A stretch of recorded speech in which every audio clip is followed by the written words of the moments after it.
Hello everyone, welcome back to the another episode of the TechGuy Podcast. It's been 3 weeks since 2025 is there, and I think last 2 weeks ago we just finished CES, and it was great this year too. Nvidia did a lot of couple of things with their new GPU and lots of other conceptual things that happens every year. Especially last time we covered like on the newsletter, that is uh, I think we cover the CES a bit, not that much. But this year I try to cover the major NVIDIA project that were uh, projects or products specifically that was given by NVIDIA on stage. And especially the 50 series is also there, and their new digits, and how this is specifically the future of AI is going to be, and how GPU is important, especially because the company obviously wants to focus on how GPU will help it there specifically. And we also covered that on our newsletter first. So if you want to go and have my take and read much more about it in detail, in depth, and know what is 50 series specifically, what it is, how helpful it is, like I've covered majority of it on my newsletter 2 weeks ago only. So do go and subscribe to that. And on this podcast we do have couple of on this episode we do have couple of headlines I want to discuss specifically, because I didn't do podcast for last 3 episodes were not I wanted to do, but I didn't because of some changes that I did on my newsletter, uh, formats. So if you are following me on newsletter, you you would have seen what I have been doing there, posting daily from Monday to Thursday, especially the reading format, writing format, whatever, like the newsletters, and Friday podcast is there. So basically Monday to Thursday daily I'm posting there. So if you want, and you are reader much of a video, if you're much of a reader than watching this kind of videos podcasts, go do check out our newsletter and do subscribe to it. It is completely free, and will be free majority of the content, so you will not miss anything major related to what is happening in the tech world especially. And it is lot is going to happen, especially the introduction of AI 2 years ago, and this is the years of like the starting years of AI. Like what was the starting years of mobile phone industry was in 2008, what was the social network in 2005 specifically. So yeah, like if you are following AI from now and the news from tech now, you are part of a something bigger that is going to be revolutionized in like next 20 years. Like you will be looking back and like see how it has changed the just like literal world, how mobile phones and social network, like social media platforms, YouTube specifically, and internet has changed the world till to this day. So okay, that's it. So I'm gonna talk about three topics specifically in this podcast, and there is going to be another podcast that is going to be a bonus one that is will be released on Sunday on newsletter on every platform obviously. That is going to be covering up all the other news that I didn't cover on this episode specifically, and I will cover everything on that one podcast, so that we can catch up to date. And from next week podcast I will be doing regular ongoing tech events, ongoing tech news, ongoing tech products that are coming in, and we will discuss, and you will have much more up to date information with the podcast format too. Because on the newsletter side we are covering everything on the, like especially the Monday news section is covering majority of the tech industry, what is happening, the analysis and the news that are much important. So you can subscribe to that, like if you want to stay up to date on regular basis. So in this episode we have three headlines, which is 2025, why 2025 could be a breakthrough year for voice assistant.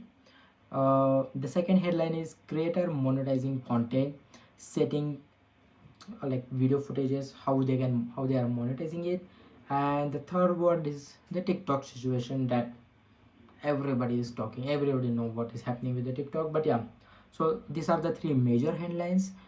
The two major headlines that I'm talking here, first of all, the why 2025 could be a breakthrough. It was a newsletter that I returned like 2 weeks ago, and I think the first week of 2025, why I feel this year could be a breakthrough for voice AI voice assistant. That was a great piece.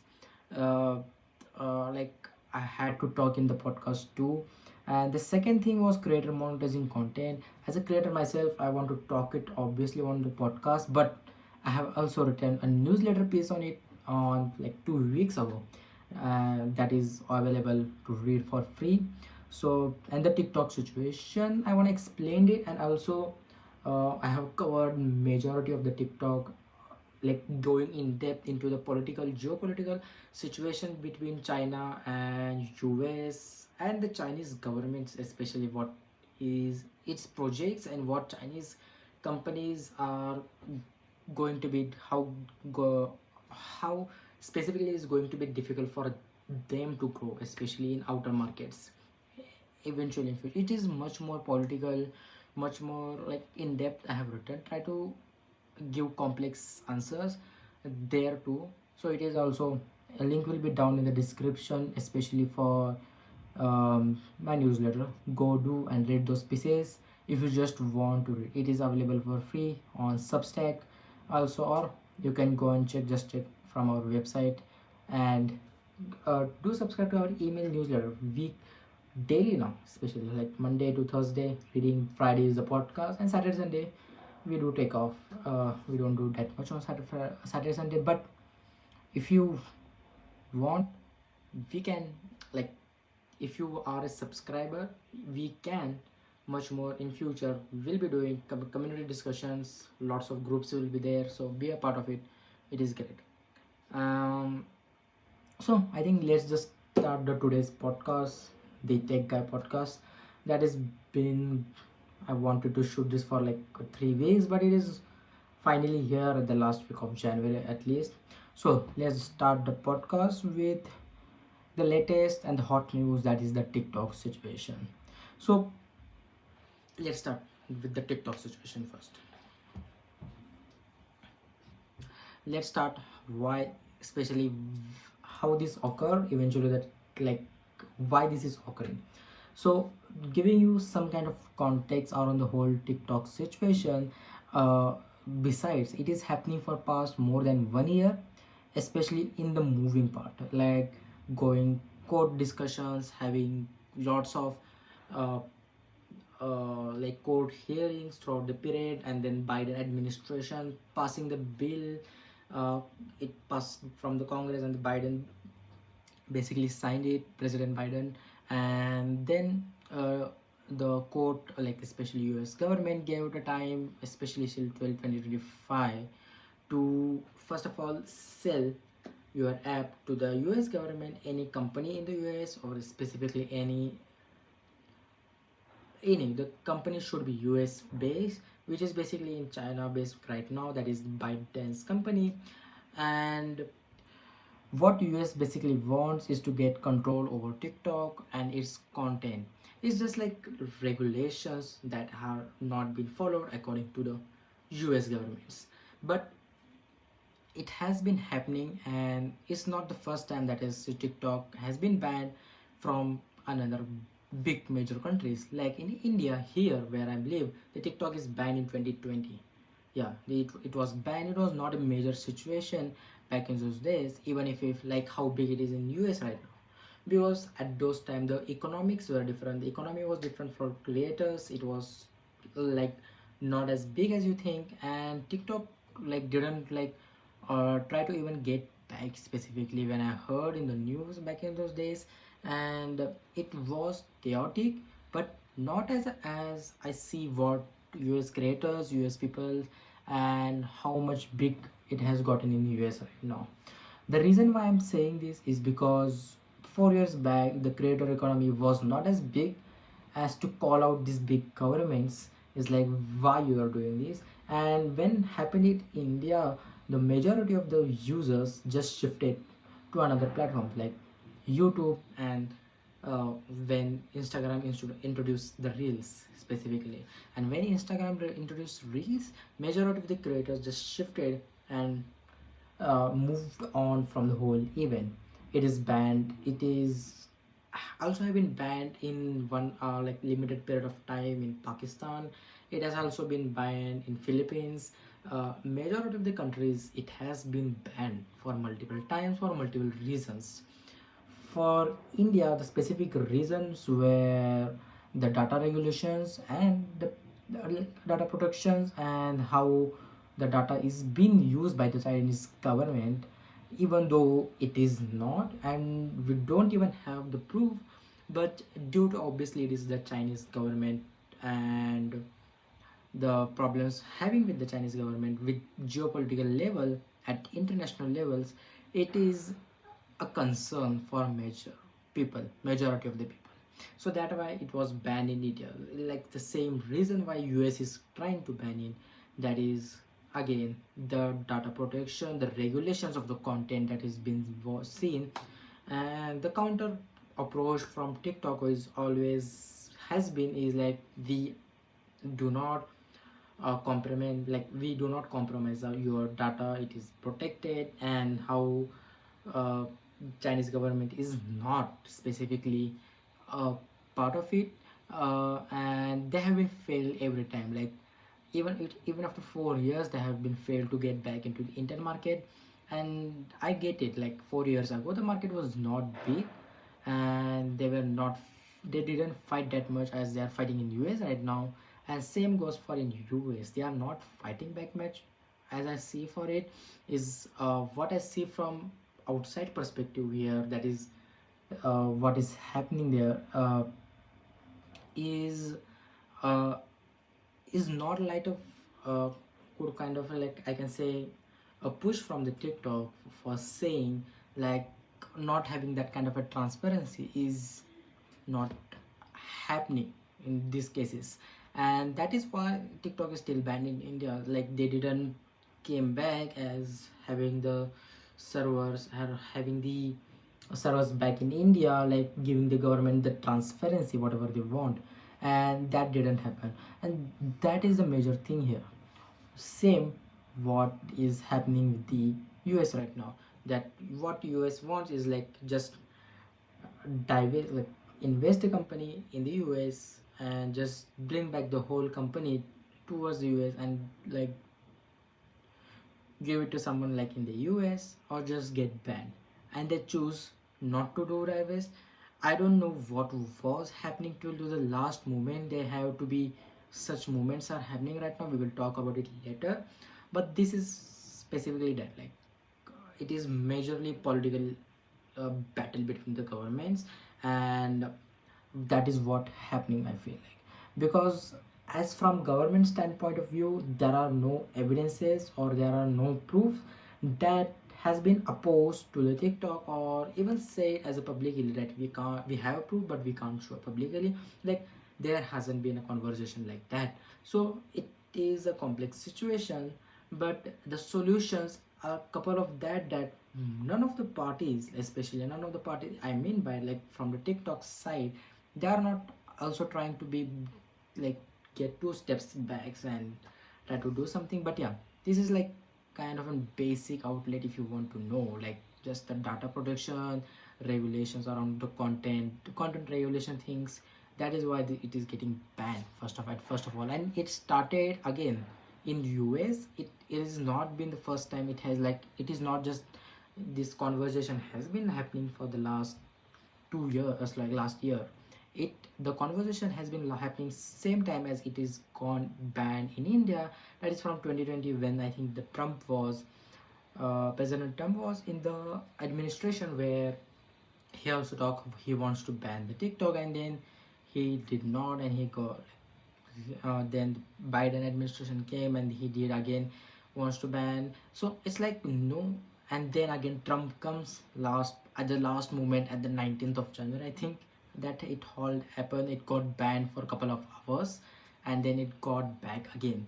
So it has been kind of a chaotic situation around what is happening, especially on the on these platforms. So, for creators, for especially people, like what is actually happening, what are they trying to do, and the whole narrative how Trump came and saved the app. And it not it is not narrative, obviously. He did came and on the next day and did extend till 75 days, and now TikTok has 75 days more extended. And Trump is also trying to contact, like have kind of a negotiation in between and get TikTok banned in the like not banned, like get back in the country. uh, so for now the TikTok is there if you are in the US, and the TikTok is still there and people are still using it if you already have. But the the app is banned, sorry, the app is removed. Let's say the app is removed from the Play Store and App Store both. And like all the other, for like like stores like Samsung store, like there you can't download the app to just to like they want to follow the law, because according to the law they have to remove the app right now. And so people who people who did not have, like let's say TikTok, they just can't download it. Even if the older, like even if the TikTok already is been used specifically, because there hasn't been law been passed, because there hasn't been a solution there. So it has been kind of an like uncertain situation for most of the people. And even for the companies, like what they want to do. And like even Apple released a statement that they have to follow the law, even if uh, the 75 extension days has been extended days has been given by the Trump. According to the law, they have to still remove the app, and like they can't let in. Same by the Google Play Store is happening. So it is kind of an complex situation, as I say. It is uncertain situation. So getting back to what happened like last couple of 3 weeks, I think was interesting. So let's talk about the platforms. I think first that was interesting move, whatever the moves taken by the platforms like Meta, Blue Sky, and now YouTube, and now X, like, or Twitter, like basically what they did, like especially I think the strong movements were done by the Meta companies, especially for Instagram, Threads. And then we see on on the back end also X is trying something with the video format, scrolling format. And then the Blue Sky is also adding basically uh, again a media tab to scroll in.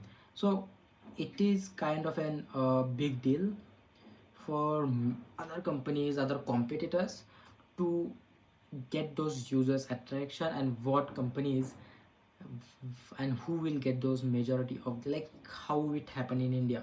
Majority of the people who were using TikTok back in those days, just all the creators specifically moved to the uh, especially Instagram, because they introduced reels. and and obviously Instagram already had a huge audience, so creators obviously wanted to get the that audience attraction through their content, because they just introduced reels. Same happened to the YouTube, like just creator got again more chances. And the monetization format that YouTube provided to short form content creators, and with the help of shorts they can like even monetize their content like no other any TikTok, even TikTok and Meta, like Instagram didn't even try to get into that problem, but YouTube got in and solved it. And that's why it is so popular, especially shorts. And so like how in the back in 2020 Instagram got majority of the audience, same here they were trying to so hard. It was just like we can see through what they were like doing to get back, to get those whole audience of not just creators but the people who consume the content. And they knew that they were going to get it, because that is the only platform that is have such kinds of major content flowing in through, and the interface, because Instagram is obviously as a big platform and majority of the people is there. Because when we compare Instagram to the Facebook, which is basically not just dead but not being used by the newer generation, let's say, and lots of movements were happening, like especially the movements done by Meta, especially with Instagram, how they extended the reels from 90 seconds to, I think, to 3 minutes was the limit they have been pushed for reels. Then they introduced a new app called Edits, and which is basically people who are like who have used CapCut and are just saying it is just rip off of what CapCut is, which is basically an app by the TikTok, that is by ByteDance only. So they are trying to replicate what, like just giving what alternative with what will fill for a TikTok and CapCut. So they did introduce 3 minute format for I think for Instagram for Reels, and they also introduced the Edits app, which is still not launched, but it will be launched in next couple of months. Specifically, they are saying till March, I think. It will be launched for iOS first, and then it will be given to Android users, I think. Uh, then there was a strong move by, like, not these were the strong moves by I think from Instagram, which was posted by Adam, who is the head of uh, Instagram, and which was literally posted like couple of days before the TikTok was going to get banned. And then, like, we can see that Blue Sky and X are adding I think Blue Sky added the media button, where like same format as Reels, same format as what TikTok is having, that is the scrolling format for video. And then on X we are going to have the video format for it too in next month. So like they are all going in to just like getting those whole audience grasp and having that new audience to their attention on their platform. And like it just like not just proves, but it just says a lot how TikTok formula is so much better. Like I think I did a piece last year how the TikTok formula is so good that everyone is just adapting it. And the reason why it's good is also I talk about how the scrolling, the psychology of scrolling, just like couple of like minutes, couple of minutes or couple of seconds of content, how that content is just like so good that people are not leaving the app. The interface is so high designed that you can't even like get distracted by the other things like you are watching, so it is a great just format in terms of like it's a great format. And that is why it has been adapted for like for all platforms. Like even YouTube, when they introduced shorts, it has been improved a lot. And last 3 months ago, when they did their quarter meetings and they released couple of new features, like the dubbing feature or even the new green screen feature was like or even getting AI backgrounds. And with that, they also announced that they also announced that they're going from 60 seconds to 3 minutes, 60 seconds to 3 minute kind of an length of shorts now. So they have like they know that TikTok, even if the TikTok doesn't get banned, they are giving creators, and especially creators only from TikTok or for even on other format, that saying that we also have this like kind of an same features, but how better or how different. So basically all are trying to get into this TikTok formula and getting that audience and creators on that platform. That is like what is happening for last 3 weeks. And the best thing that YouTube did was, as always, they were ahead of it. I think like 3 months ago they did try to do everything, and now you can definitely, even if the creators are not coming from TikTok here, the people on the YouTube are using 3 minute reels wrong. Oh, sorry, 3 minute real 3 minute shorts long format so well. So it was definitely a beneficial for factor for YouTube.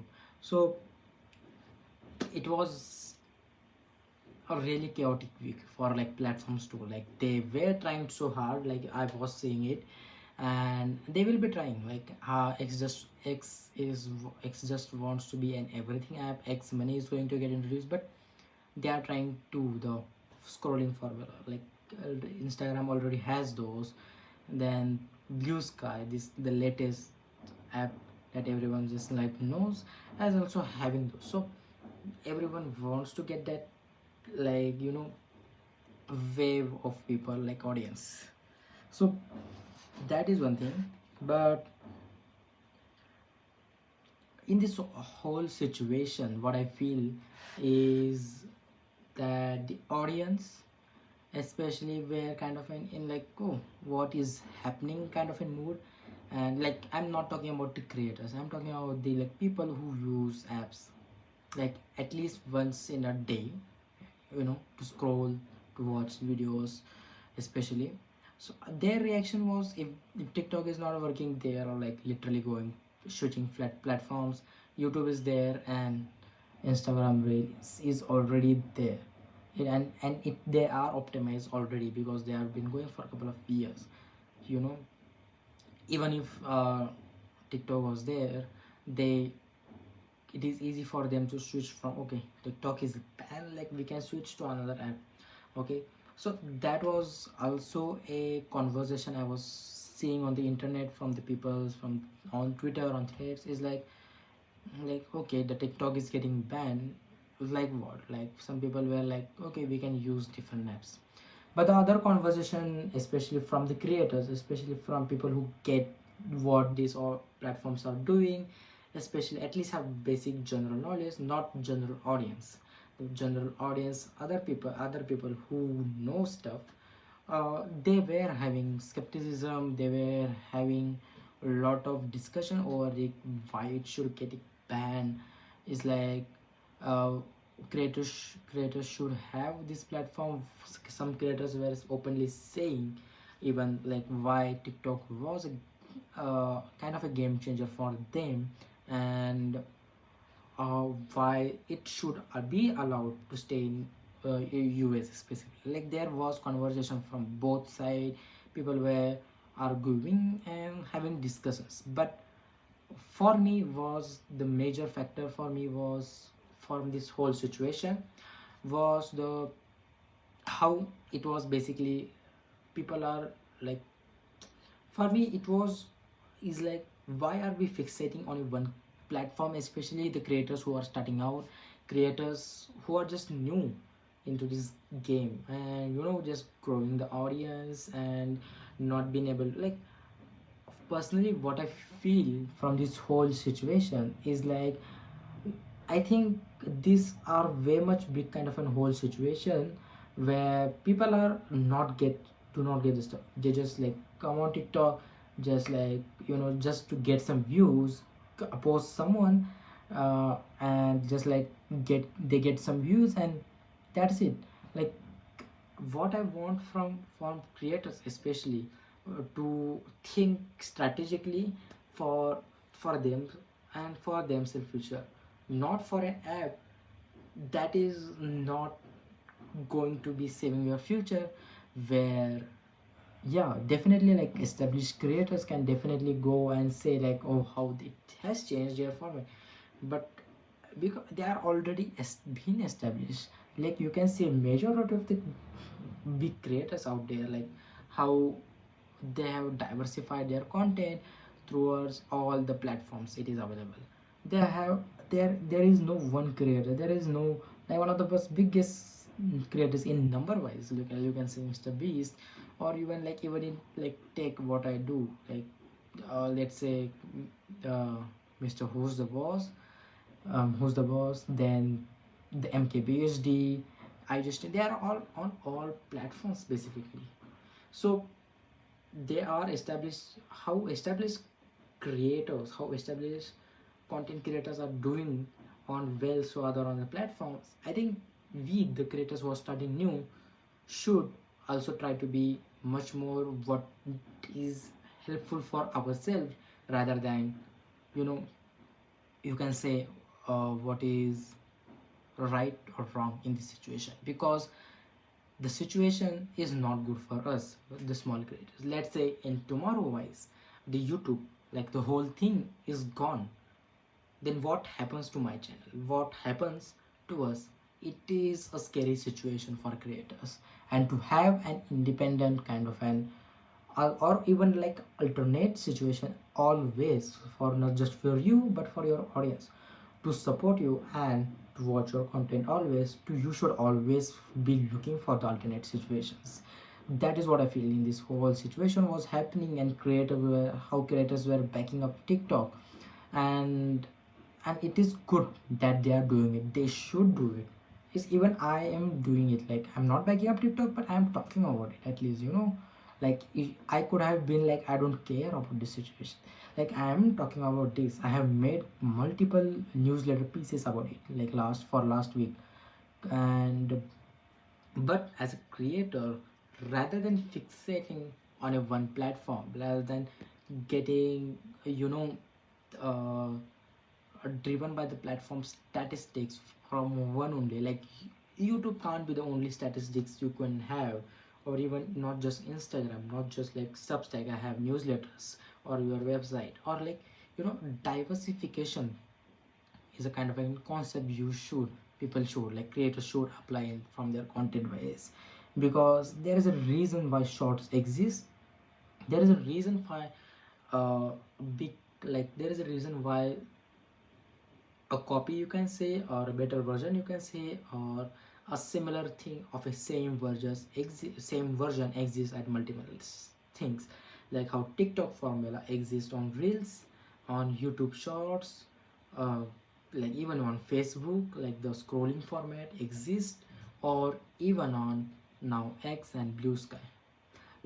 Even though they are text based app on majorly, like even if they are not as even if they are not as like big or like good in terms of media format, like video format, they are introducing it, you know like they, that is why this formula is such a big kind of a thing, TikTok formula, that people are using it. So I think we should be taking leverage, or sorry, we should be taking the advantages of it, especially as a creator. Not fixating towards one platform is a big thing for you. Diversify your content, do multiple, like have the audience choice to watch wherever they want. And even if one platform jeopardizes, I think that's the right word, your whole, let's say, and like your content on one platform, it might do on well other. Like we have always, like as a creators, you can say there has been always content discussions, like always, that how my videos got millions of views on YouTube Shorts but now not on Instagram, or like how TikTok pushes everything on the face of, like like getting my reels millions of views, likes, but same here is, it is not happening on YouTube Shorts and specifically on Instagram. People always complain there. So do not try to be like, it is as simple as that. Majority of the people talk, I think last week, I think this about like how as a creator you should always have control of your content and not be, you know under the influence of these big platforms. Because as like, as you should always have the control. Like a website, that is only you can have control over it. Like if you want to shut down, it will get shut down. If you don't want to shut down it, like no one is like getting in between you and your website. You and your website, that whatever you are build, and your audience, you see. This other platform, like not just I'm talking about the website, but I'm talking about the different things where just audience wants to enjoy your platform on their link. Like like how there are streaming platforms like Twitch and YouTube also do live streams.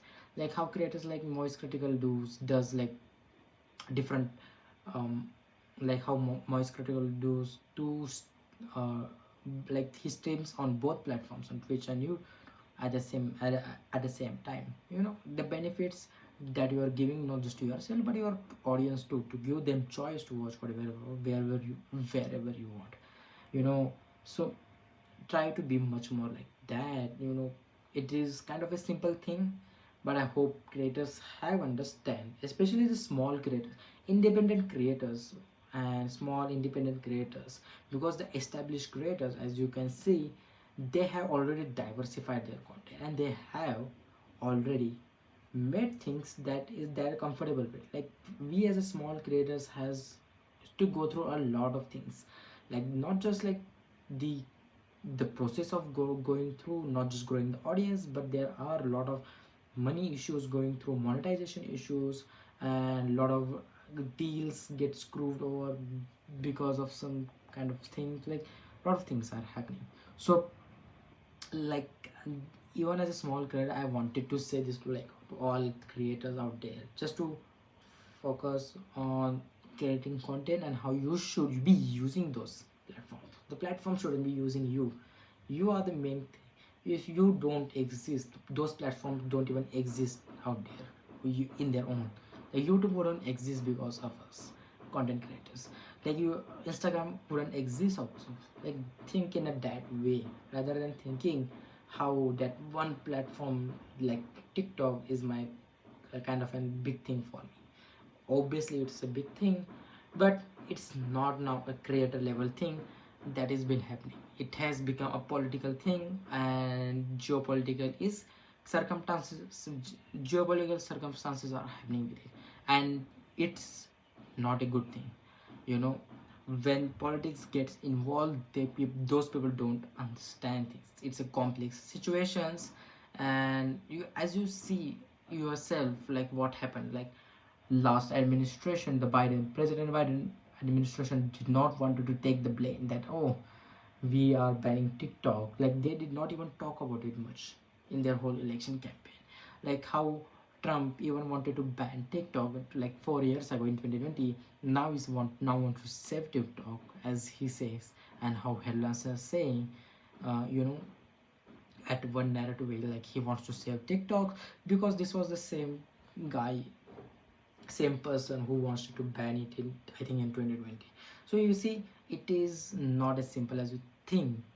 And if you get into those people, and if you get into those situations, you will never get an answer. Rather than that, play safe and try to, obviously, as a content creator, be much more vocal about it, what you feel about it. Obviously, if you feel that TikTok getting banned is not a good idea, definitely speak about it, but don't try to fixate on one platform.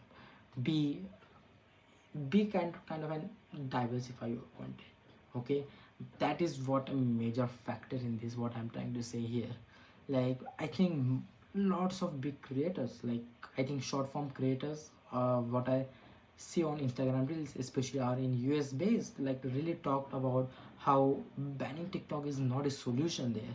How, like, US government is not just seeing it.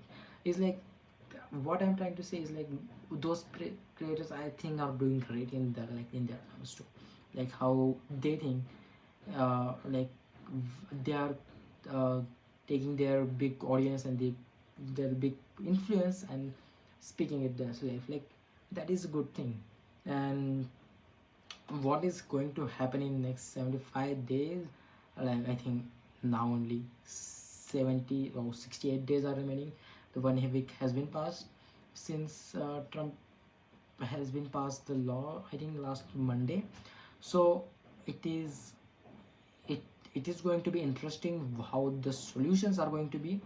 For, I think, the TikTok solution that is given by the court, by the US, is basically to invest, like, companies should get be sell on the US, anywhere to the US company anywhere in the US. The company should be based US. But for me, the solutions are looking right now, right, majority of the, like, how Mr. Beast, like, take took the initiative, like how he just tweeted one tweet and he get called by multiple billionaires, and just like got multiple billionaires calls him, and they are like uh, trying to buy TikTok by all cash.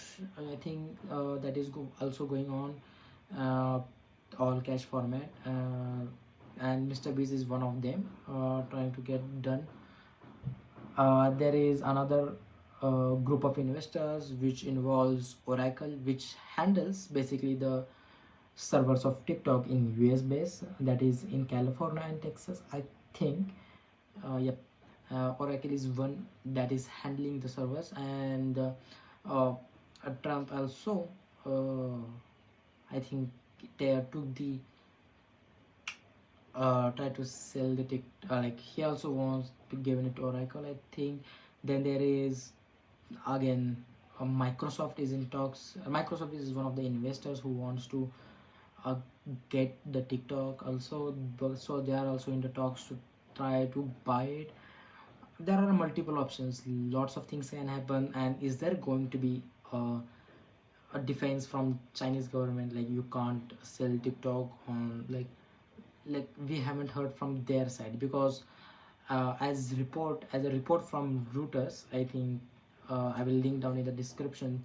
One of the reports that has been published by them says that the Chinese government also owns 1%, like couple of percent, I think, from a couple of percent from of the ByteDance, the TikTok share.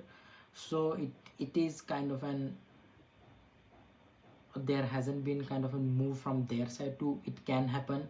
So let's see just what can happen. And US also wants to TikTok to be the also a part of the US government, like couple of shares, I think, investment, like also will be given to the US government.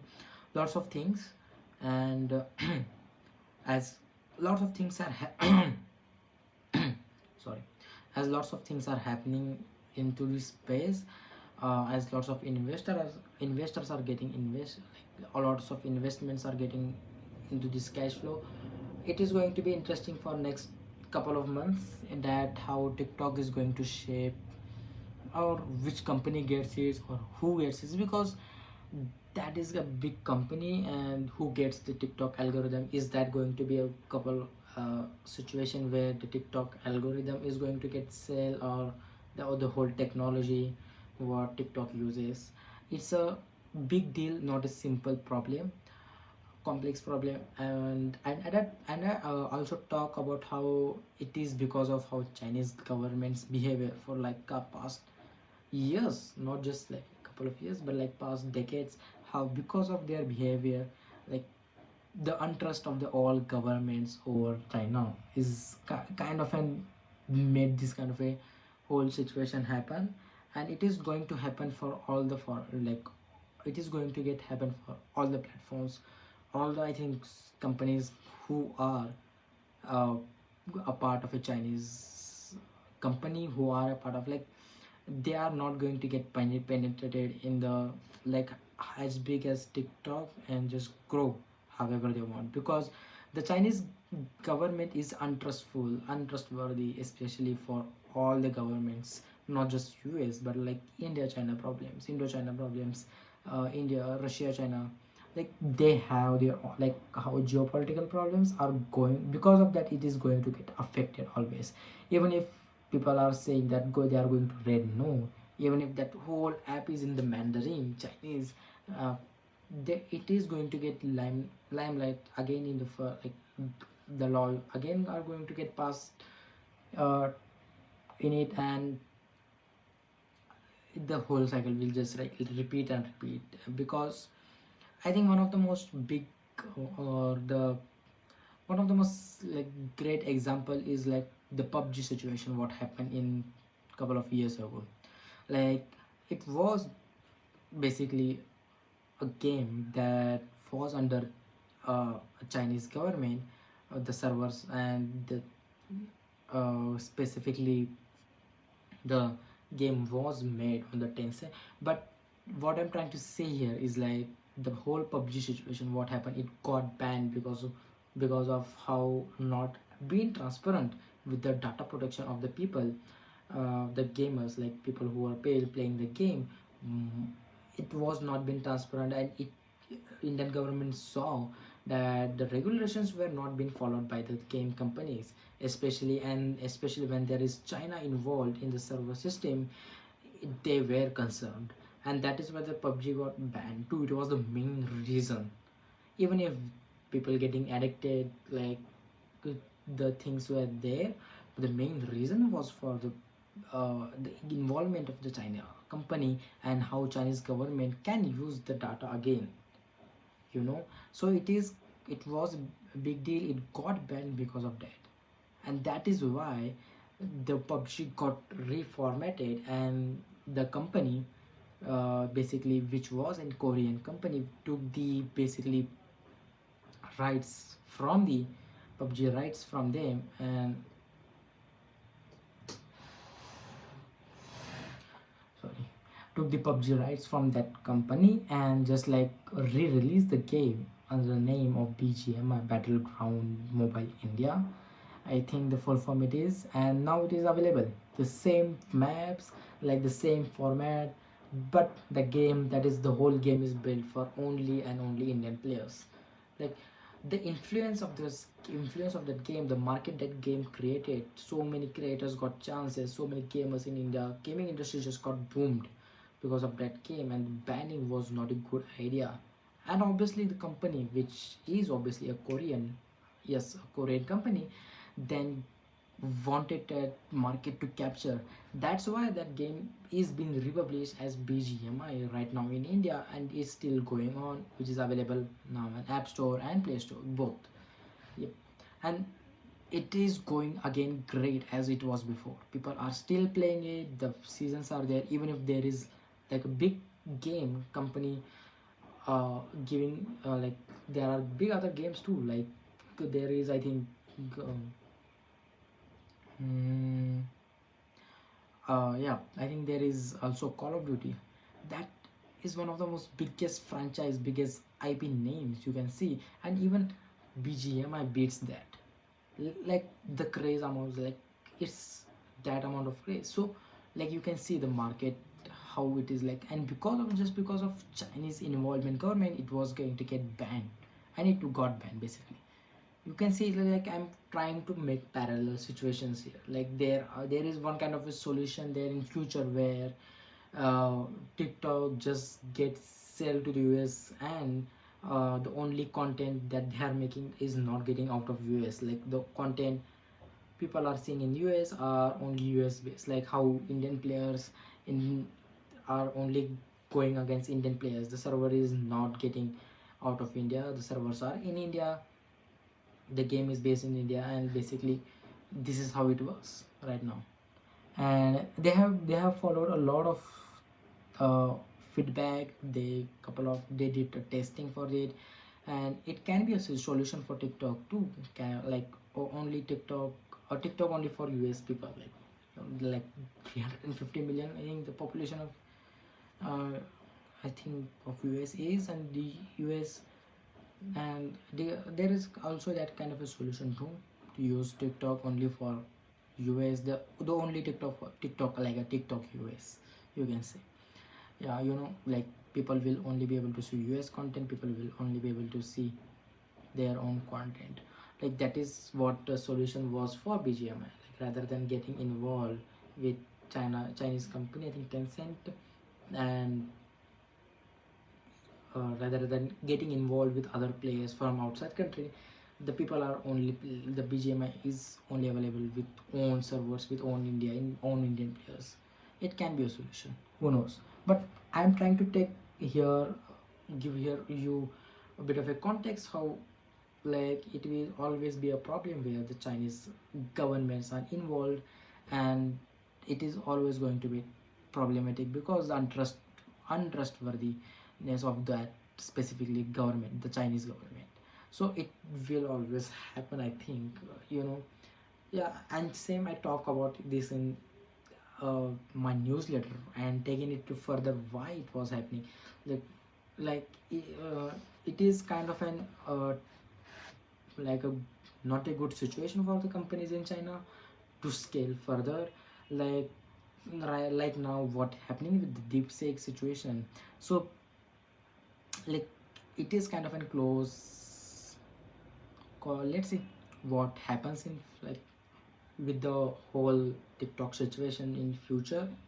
But I will be updating everything, the what is happening, all the TikTok situation in further on this podcast too, on the newsletters obviously too. So do go to, so do subscribe and subscribe to our newsletter first.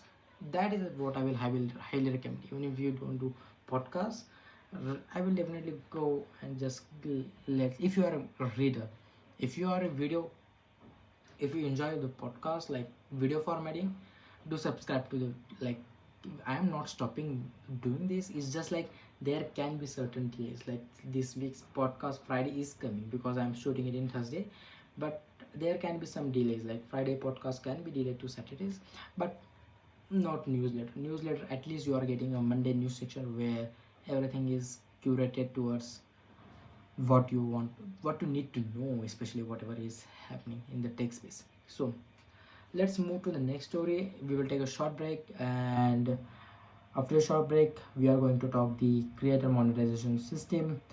That is what I'm also interested in, and you should definitely know, and every creator should be listening to this. So after a short break. Okay, let's talk about creator monetizing their content, not just content by just selling their video footages to the AI companies. So basically, giving you a small context again here, what's the situation is. So like last year when Sora announced their, sorry, OpenAI announced their Sora model, which is literally a model that generates high definition realistic videos, specifically realistic. I'm focusing, it can generate all types of videos like animation, uh, like sci-fi stuff that is not real, futuristic or whatever, but it can also generate realistic stuff, which is kind of a terrifying thought. But with like keeping that aside, they what they did is like they created a model which can generate these hyper realistic videos like human interactions, and uh, the videos that you can't distinguish like what is real, what is unreal in those kind of situation. And we also covered that on our newsletter last year, like how that is going to get a difficult task for AI companies to not just to get your model, like get that Sora model trained, but also like how you are gonna not like how you are gonna get that model out, and how you are going to prevent bad actors from doing not doing uh, bad stuff. Like it was a big solution, like, oh sorry, a big problem. But moving forward to that, then it was not released for like couple of months, like the year passed, like after 6 months it was not even released. Then in that span of 6 months, again uh, Sora, again after Sora, I think Google released also their model. And after Google it was again movie gen by Meta. So the models were getting released, but what's the point of it? Is this just because to keep their investors happy or what? It's like they were not getting released.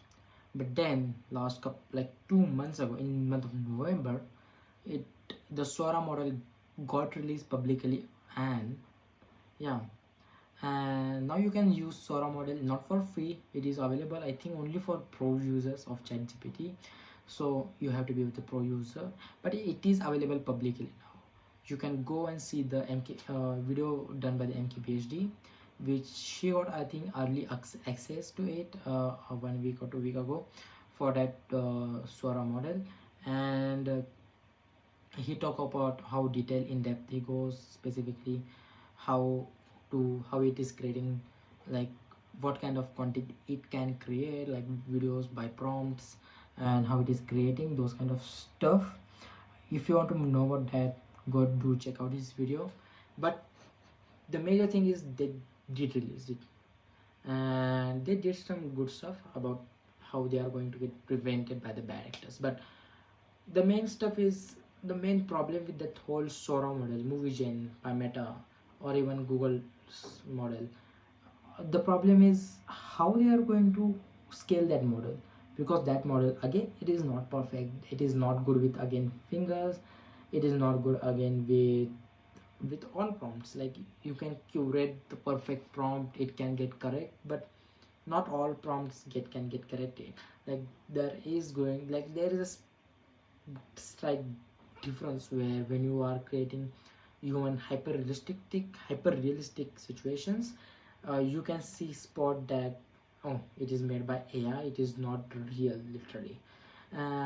So in that situation it gets tricky, it you are like still clear what it is happening there. So the major problem for AI companies, for especially with these models, where how they are gonna scale it, because on the internet, because the chat GPTs like OpenAI, Google Gemini, like all the AI models that are giving you like these answers, like deep curated answers to your questions in the text form, is because it is creeping down the internet, which is much higher in terms of that. Like, the text formats are much data sets are much in text formats are much more than video format, obviously. So it was for them to get easy and to train over it. But now, because what is happening now is, when it comes to video format, they needs videos for training their models. It is that simple. Like, they need their videos, like they need video footages to train their model Sora, and to get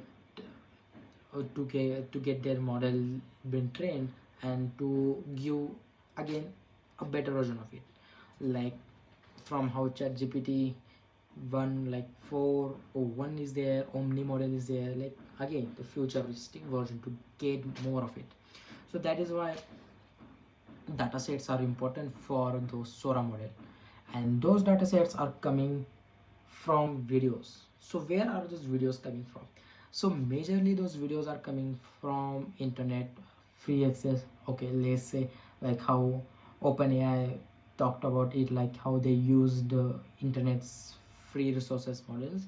But a majority of the internet videos exist on one platform, that is called YouTube. It is the biggest video platform that exists right now. Then there are other video platforms, then there is like TikTok, then there is like Instagram, Meta's platforms. X is there with a couple of videos in there too. But what I'm trying to say here is, they need data sets of video footage, or basically to train that in model. And they did got into like trouble where how they are gonna get it, because video data sets are hard to get, you know. And it was at a time when the data was like, I think we covered it in our newsletter and in podcast too, that how and companies getting the data sets from YouTube videos illegally, like without even telling them, and getting that data and data sets to and selling them to the AI companies, that is even Apple, Nvidia, and even Sora, like OpenAI, you know. So like the data was being getting, they need data, it's not a doubt. So, you know, like especially what I mean by data is like the data sets. Like data sets are, you can call as transcripts, you know, like the what transcripts that are produced by like that you get from the videos, or the subtitles, or the for like the specifically what video footages you kind of shoot. Like my video footage kind of an wouldn't get that much from my video footage, but from a person who is getting footage of lots of people, lots of complexity in his videos, can get more data out of it, I think. So it is kind of a complex thing, but these are kind of a data sets of data set is like data data sets is kind of a subset kind of a major data. So that is how they want to train their model. Like they need videos. So it was like they were companies were getting illegally but unethically getting video footages from YouTubers. Like MKBHD's videos been are being used. Then Mr. Beast videos were also used to sell data to those companies to create models. So it was been one of them. But YouTube in this whole situation remain kind of a neutral in my opinion, where they talked about, oh, obviously it is not, and like where their statement was obviously it is unethical and they should definitely uh, not do it, but they are looking into it. That was the only statement by the YouTube until couple of like 1 month ago, where they definitely gave something crystal clear that I also want to talk about in this. But it is kind of this kind of whole situation where there is a model, they needs a data like videos footages, and they can get it from creators, because creators are the one who are shooting so much data for these videos. Like there, like this podcast, like I'm shooting like hours of podcast, hours of footage, or video footage is done by vloggers, or video footage like there are tons of footage that are being created by creators, because they can't get footages from the studios, that are that is like lots of stuff or rights get involved in it. But creator footage, there is less friction, and so they can literally get it from creators. So there are companies out there who are like companies who are out there who are getting the data, getting the footages from the creators and selling it to AI companies to train the models, and giving the share of what creators can get from it. So it is getting a really kind of a good business model for it. Like there are two companies right now doing it, and uh, and right now uh, I think of I don't know specifically the name, but I think from one company, a million of, I think he has given $1 million to the creators by selling their video footages. Last, I think last week we also covered on the Monday news section how it was a article from Bloomberg, where how creators are getting paid according to the resolution, according to the like 4K or 4K footages are getting more of footages for, sorry, more like more money.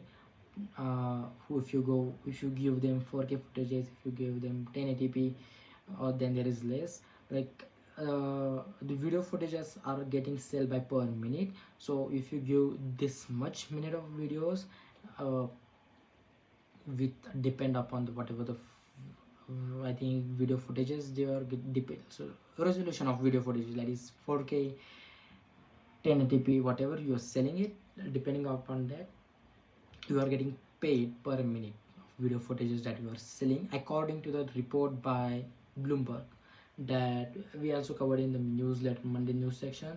That was kind of an update we got from how creators are monetizing their videos by just like literally selling it to the, because there are like junk, like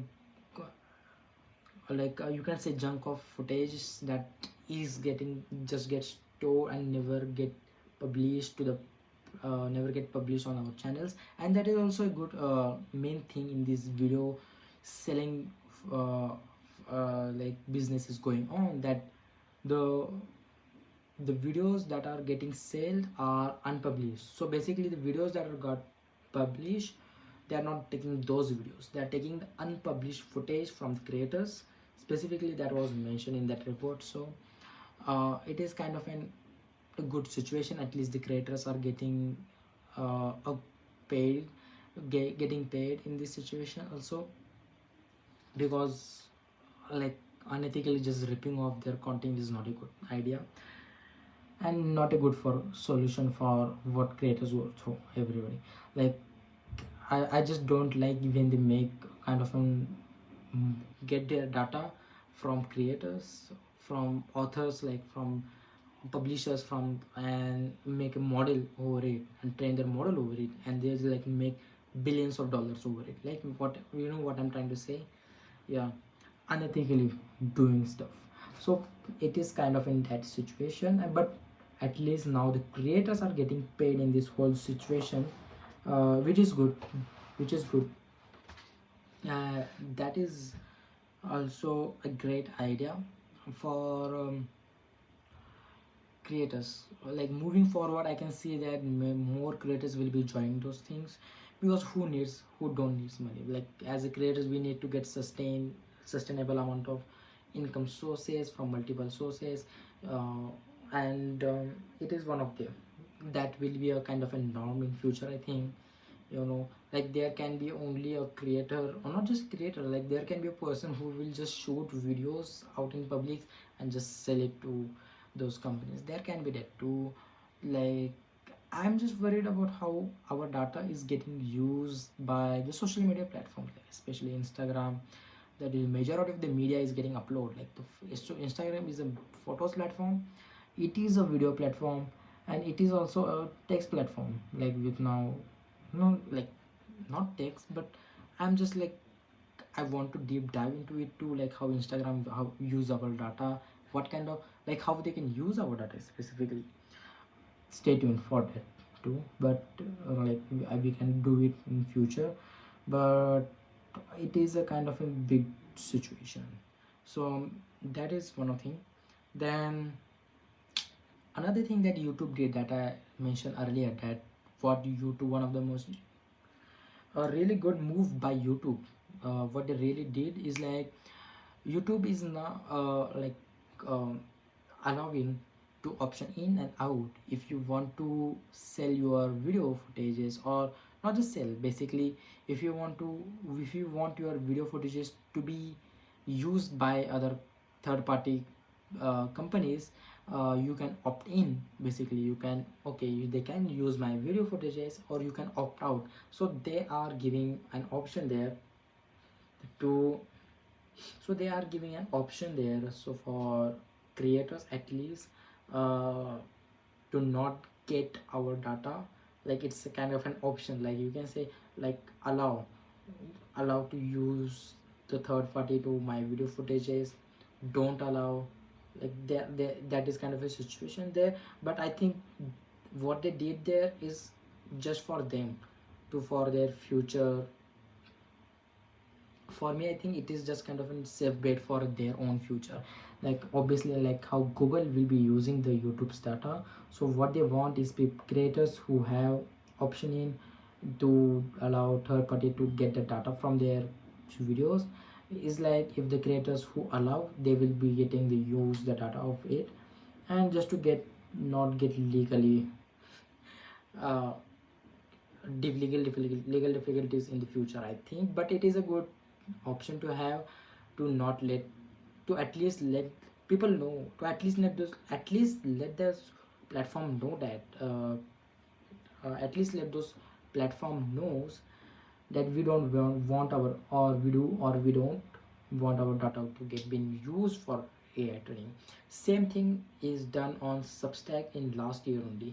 Like, like way to before anything did. I think Substack did it before, like, because Substack is a reading, majorly a newsletter where text based is there mostly, and they can, companies can create our data, get our data from it. So it was kind of an, it was kind of a big thing for them to do it too. So it is like, it is available. Substack also has this kind of an option where you can option in, option out, uh, like, if you want to allow it or not allow it, the third party to get your data and use it to train models. It is literally written there. Like, it is kind of that situation too. So at least companies are moving forward to it. They know they need data, and the only data they can get is from independent creators, majorly independent, not just independent creators, but the creators who are making, doing stuff regularly, because that is how the major data is driving on this platform. Like how YouTube, or how on the daily basis how many YouTube videos are getting uploaded, how many um, basically uh, Instagram photos gets uploaded, reels videos, like so many data is getting flown daily basis, and company needs those, and they don't want to get trouble in future with the court, with that whole data privacy stuff. So they are trying to be safe side and be not getting ahead of themselves and just getting our data. So it is kind of a good thing. Creators are getting paid. If you want to know about it, you go to our newsletter. I have written already like 6 months ago only about it, how it how these companies will get, like what are the companies that are getting into it. I don't remember their name, but yeah, link down in the description about our newsletter. It is free, again, not paid. So next up, we will talk about the voice assistant. After a short break, how voice assistant is going to change the, like this year is kind of an year for voice assistant, but yeah, after a short break I will talk about the 2025 voice assistants. Let's just get into it. Okay, let's talk about the voice assistants. So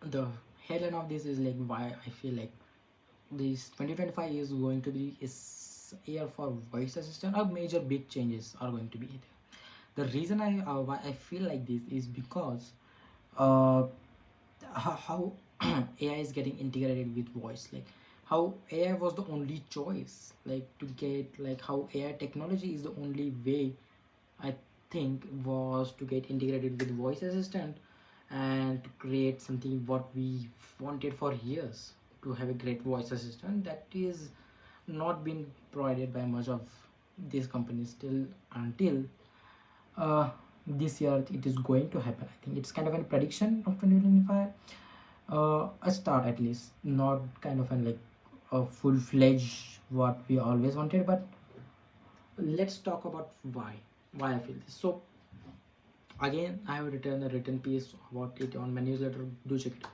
So why I feel like this. So voice, like as you can remember, like how uh, Omni model was OpenAI last 6 months ago, was really like couple of months ago I think, and how they demoed their voice assistants there, you know, like how interactive what it was, like how it was so well, like even if you are talking it to in a friendly or even in a casual way, and even if you are interrupting in between it, how good it was.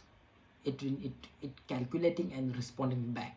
It was literally like a human voice assistance, like uh, it is what we always wanted, that kind of interaction level, like, and you can use it right now on the Gemini live is there, and then there is ChatGPT also, the or their voice assistant. Both are really good. I'm using it for so much conversational uh, advice, or not just advice, but I'm using it for like I'm having a literal conversation with like literal uh, kind of an, let's say, a member, like even though I don't have a kind of a staff, but it's like I have like I already given him a context. Let's say I have given him a context. I am a tech newsletter, I have a newsletter, I have a podcast, like I can ask for his advices, and it's no, and because of its contextual awareness that I have given before, and it fetches so deep before, like goes, like even if the conversation I had with him like a month ago, it gets that and like quickly tells me about it, like it is getting really good. Yeah, the voice assistants are already good in terms of contextual speech, and how they are uh, basically, that was a major problem for voice assistants, like because the major problem with, let's say I'm using an iPhone with Siri here, what the major problem was there is like it doesn't have contextual behavior. It doesn't store stuff what we have saved like 5 minutes ago, 1 hour ago was a kind of a big deal, but and major out of this stuff it like it has predefined responses. It was not good. Same with other stuff too. But now with this, what chatbot, oh sorry, yes, now with this whole AI voice assistants, like what they are doing is so good. Like how contextual awareness is, how good it talks, especially in terms of conversational way it should be talking, a voice assistant. So it is there, but what we need now is an integration of it, like how these voice assistants are going to integrate. Just giving a voice command, like giving this command, like having conversation and telling him a command, giving the and taking the command and integrating it, like having setting up a calendar, or having setting up and booking a ticket, booking a ticket for a movie, or even to the point where having grocery shopping, this kind of stuff, like integrating now voice assistant. Like we have right now a really good conversational AI voice assistant, like with Gemini Live, or even like what OpenAI has. So what we need now, how the integration is going to be there, how it is so well going to get integrated in your daily apps, in your phone, in your hand, in your watches, in your home pods. Like how Alexa is going to be this, going to use this AI, how like Apple, I think Apple home is also going to get, like how Alexa is going to get you been, how Alexa sorry, how Siri is going to get in updated in Apple TV, Apple home. Like Apple intelligence is getting there, like how it is going to well integrated with your mobile, your watch. That is what I want to this year, that the integration I wanted to have, you know and it is happening, especially with the last week what happened in the Samsung event. if you if you saw the Samsung event, or even the ads that you are seeing right now, the like the integration that they're trying to get, and what the future Samsung is seeing, is what I'm trying to say. You see, if you don't know, or if you are not seeing the commercial of Samsung, or even the what the event was, so what they are basically trying to do is having that voice assistant getting integrated with all the other integrated apps in your mobile phone. Let's say I want to have take a note in my notes app. Let's say make a note in my note app about this list I want for my shopping list. Okay, it makes a note. Okay, then or even like having, like setting up a date on how I'm going to go shopping on this period of time, do remind me. Then setting up it in your calendar, you know doing those stuff on its own is kind of a big deal. How?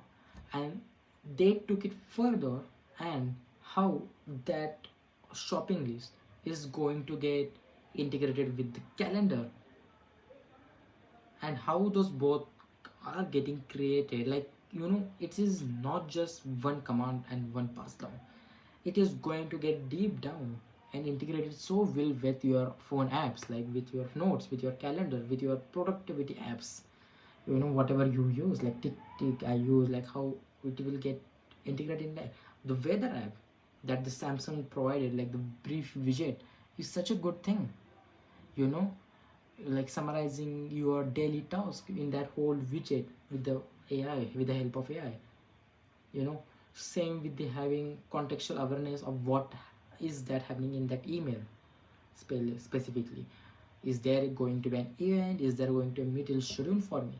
Knowing those things, and then telling those things to us by those voice assistant, is kind of an what we dream for years to come now. And that is happening, and that is what now our company is getting into track, like what Samsung did with their own, you can say, new Gemini X Bixby, whole collab. Like they are using Gemini, and the Bixby is also there, but like it's kind of a collab between and Google's, and they always do, but Gemini is there now integrating in Samsung. How now OpenAI is getting integrated into iPhones. So it is kind of a big deal, like how companies are collabing with each other to get that situation, like to get that voice assistant so integrated well in your PCs, like tablets, like your home, that it gets so good that it does tasks for you. And I'm not even talking about complex tasks here, like the simplest task that I'm trying to say here, like making a grocery list on your notes app, and the same list that will get copy pasted on my calendar, so it will be helpful for me to say, okay, I need to get those lists to be need to be done, those grocery lists. So it is just those simple things, or adding multiple timers just with voice assistant that it does now, but I know, but like doing multiple integrated stuff, like having not just booking a flight, but if I book a flight on this date, what kind of weather is going to be, what kind of weather predictions, like is it good for me to even book a flight at that point, like giving me notification, like if you book this flight at this time, if you are you have this kind of a meeting, you will have a better kind of like it is like command and giving.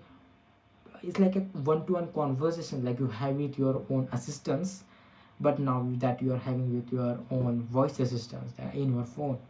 you know the work that needs to be two-person there, and could have like people who don't have multiple people on working like me.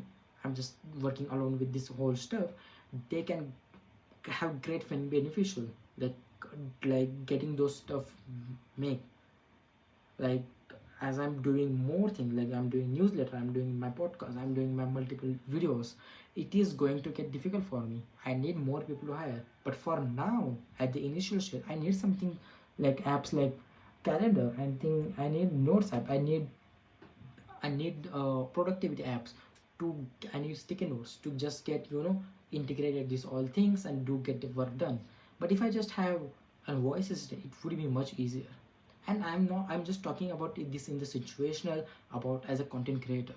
Let's just take as a general people who are just using it on day-to-day basis, like people are like uh, the people who are going to work at office, the people who work at the different things, you know just remembering what the songs you like, just getting remember, like, oh, these are the songs kind of a things I like, then playing the songs.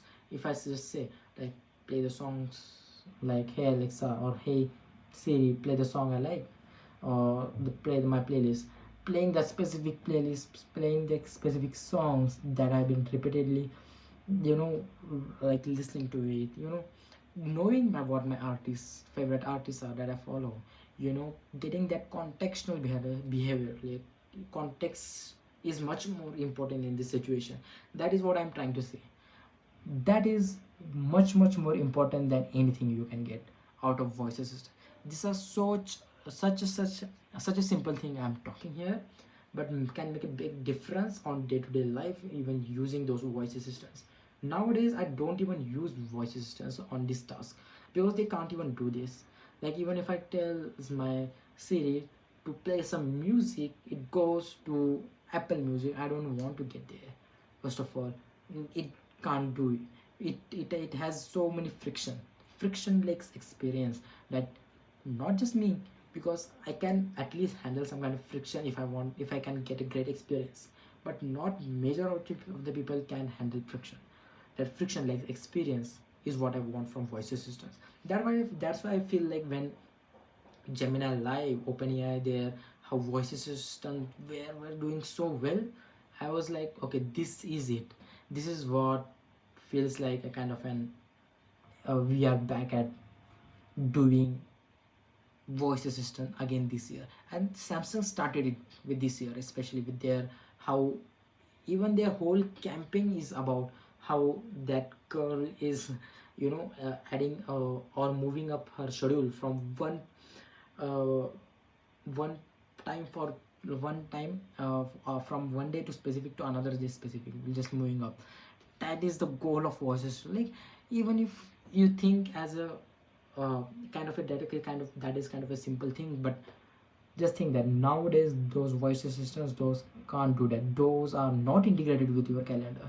Even if it is in your phone, you know, getting those simple things get done is such a good thing to have in your hand, is what we wanted with this AI. And that is getting, that's why I did a written piece on this, like on my newsletter, like one, not like again 2 weeks ago, where I written about this and talk about how 2025 is going to be a big thing for AI system, video voice assistants is like. And Google started with it, and I was like just so happy. It's like that was the major highlight for me from the whole Samsung event. Sorry, I call Google, but the whole Samsung, how their notes, the Samsung email app, the Samsung calendar app are getting integrated. At least it is starting. That is what I really wanted. How voice system will get integrated through whole Samsung systems, so Samsung apps, and that is what I want from all. At least to start from the major companies, what I want from Apple to do this year in WWDC, same, do something with Siri. Like, we have openly now said that you are open partner, your open AI partnership is going to be much further. Use it. That is what Samsung is doing. So I hope, and I'm specifically excited what Alexa is going to be there in this year. Or is there going to be a new Alexa announcement? Like, I really like, if you don't I really like the podcast I was listening a couple of days ago, like about the how Jeff Bezos was also in the Lex, I think the Lex podcast, Lex Friedman, I think, that podcast where Jeff Bezos was talking how AI is going to get so useful with the help of with their Alexa product. And because the Alexa is already in majority of the people or houses, it is good. It does one thing, that is just playing music, and it does well. I'm reading some couple of messages that has been, but majority of the people use it for only music. And how, I'm just like curious, like how he was talking about how AI is will be useful for AI, like the Alexa, that home home pod that you have in your home. How I'm just excited for it too, like how Alexa is going to be like home pods has always been a kind of a good thing to have, that home assistant. Even if you don't have your phone, like having that assistant getting like a lot of contextual, talk. Or even I want to the Apple HomePod, like it is such a good speaker. Like, I hear such a good reviews and I've seen it. And I'm like, the Siri is not even that good, as Alexa, but I can see the future where they are getting better and better in those kind of stuff. So that is what I want from voice assistant. Like, doing those just simple work is what I really want. That is also a major part of it. I like what I'm excited about, what is going to happen with the whole market shift this year with the home pods, especially with Alexa, with both, with lots of Sony is also in the game, JBL also, like how the voice assistant, like will will they be all be integrating voice assistant in their speakers, because OpenAI will be giving APIs and get doing more collabs. Google is there, Meta is there. Is like how they are going to do it is kind of a big thing for this year too. That is kind of a thing to see for the future. Like, these products are going to get better and better, like this year especially, because they have been much more kind of not a big deal for years now. Like, fast, like 4 to 5 years they have been same, not a big changes. When this come kind of voice assistants, these products that I'm talking, home pods, and especially the Alexa, the Siri one, Apple's Apple HomePod, and then there is other companies that make sound system, like how, like not sound system, like sound boxes, like sound boards, sound pods, like how they even Google has one. Like, I'm just excited how they are going to integrate voice assistant in those products, that at least do some basic work. I'm talking ground zero work, like having the contextual knowledge of what you listen, having contextual knowledge of basic stuff we provide, that it is permitted to have, like weather system, like the location, like weather, or even our calendar, like basic calendar, what we want it to get access and get to give us notification, like this is has been this is like this is giving prior notification to us in voice terms, like okay, this is the work you want to have to do in this time. That is kind of a dream, kind of a setup. That is ground zero level stuff I want to have. Like there are so many levels in it, but the ground zero is this stuff to get done. Like the Meta is working on their glasses too, but that is kind of an kind of a product there. I don't think it is so much commercial that right now the majority of the people are using it, but I can see what they are saying in the future. It is way ahead, but at least for now, who is going to get conquer this already existing one is like, is Amazon is going to be get further with Alexa, is Apple, is Google, or even Samsung. Like I'm just excited, like with the voice assistant, what I want to get it, what I will be seeing in 2025 this year will be a good, like at least the movements should be better. What I feel by that is at least the movement should be started, like what is started by, I think, Samsung, and obviously Apple will follow up with that. The big brands will follow up with that. At least I hope. I want something from Amazon too this year, like what they did last year with Kindle. They did something at least uh, different with last year with Kindle, but having Alexa upgrade too will be a good. So this is it, the voice assistant. This is what I feel by voice assistants in 2025. I hope they do great. Like this is like kind of a stuff I am actually excited this year to have. Like if they do it good, like it can have, it can make a good start at least for good voice assistants we can have, because we do need ones. So this is was my just my prediction, you can say my take or voice assistant, what was happening. So yeah, this is it for voice assistant. But yeah, these are the only three major headlines we are going to we were going to see on this podcast, on this episode. But there are major stuff, like I wanted to talk about CES 2025, the gadgets I really like. I covered those gadgets in my newsletter, but I want to talk about them much more. But there is Nvidia section that I want to talk. That I think I will be doing that next week, specifically doing more research.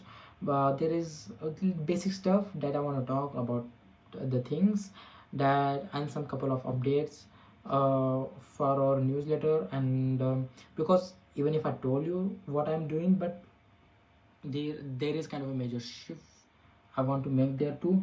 So I will be, this podcast will be obviously will be there tomorrow, not tomorrow, like Friday, basically the day you are seeing it.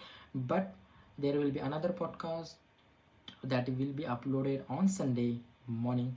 That will kind of a bonus episode, which I will also include more stuff what I wanted to talk about the CES, the couple of some small updates that are going on, and the big stuff like Nvidia and their AI agents, what what they see the kind of a future, and lots of other things happening. These are two things I can, Nvidia kind of a thing I can see. But yeah, this is the major one. But these are the kind of things I want to talk about, like on the next week podcast, that is Friday.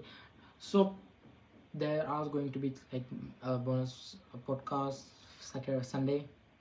That is what was going to tell. But yeah, and this is it for today's episode of the TechGuy Podcast. I hope you like it. Do let me know your thoughts and the things I discussed, like the voice assistants, specifically content creators. Please comment down what you think about the monetization thing and the TikTok situation, what you feel about in the comment section below. I will see you guys on Sunday and also every Friday from next week. Till then, see ya.